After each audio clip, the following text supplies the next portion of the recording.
नमस्कार मंडळी, मयुरीज किचनमध्ये तुम्हा सर्वांचं खूप खूप स्वागत आहे। आज आपण बनवतोय पेरू चाट, ते सुद्धा दोन वेगवेगळ्या पद्धतीचं। त्यासाठी आपल्याला पेरू घ्यायचे, फ्रेश पेरू घ्या आणि त्याच्या फोडी करून घ्यायच्या आहेत। बारीक चौकोनी अशा मी इथे फोडी करून घेते।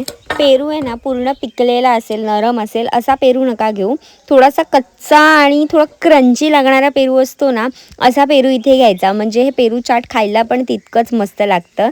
तर असं पेरूचा देठाचा भाग काढून घ्यायचा आणि तुम्हाला हव्या तशा फोडी करून घेऊ शकता, पण इथे चौकोनी करते, त्या दिसायलाही सुंदर लागतात आणि खायला सुद्धा टूथपिकने त्याची मजा येते।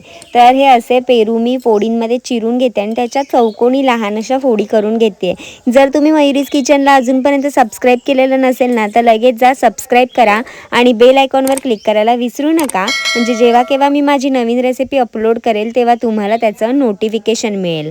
पेरूच्या फोडी करून झाल्यावरती मसाल्यासाठी आपल्याला कोथिंबीर, मिरची, लसूण, लाल तिखट, चाट मसाला, मीठ हे सगळं लागणार आहे। तर सगळ्यात पहिला आपल्याला ठेचा पेरू बनवायचा आहे। त्यासाठी खलबत्त्यामध्ये मी हिरवी मिरची बारीक चिरून घातलेली आहे। तुम्हाला जेवढं तिखट हवं त्याप्रमाणे तुम्ही कमी जास्त करू शकता। त्यात कोथिंबीर घालायची, 3-4 सोललेल्या लसणाच्या पाकळ्या घालायच्या आणि हे सगळं ना चांगलं ठेचून घ्यायचं, म्हणजे हा आपला ठेचा तयार होतो। तुम्ही मिक्सरमध्ये सुद्धा हे फिरवून घेऊ शकता।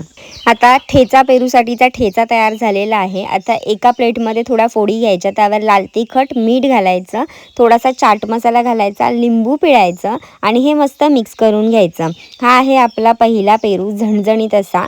तर त्याच्यावरती थोडीशी कोथिंबीर सुद्धा घालू शकता, दिसायला खूप छान दिसतं।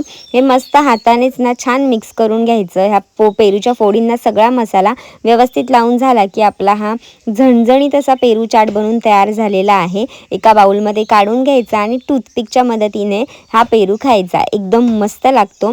आता ठेचा पेरू बनवूयात। ठेचा पेरूसाठी आपण जो वाटून घेतलेला ठेचा आहे ना, तो घ्यायचा आणि एका प्लेटमध्ये पुन्हा चिरलेला पेरूच्या फोडी घ्यायच्या, त्यावरती हा ठेचा घालायचा आणि मस्त हातानेच हा मिक्स करायचा। त्याच्यावरती चाट मसाला, मीठ घालायचं, लिंबाचा रस पिळून घ्यायचा, म्हणजे एकदम ना चटपटीत, तिखट, झणझणीत आणि मस्त असा हा पेरू चाट बनून तयार होतो।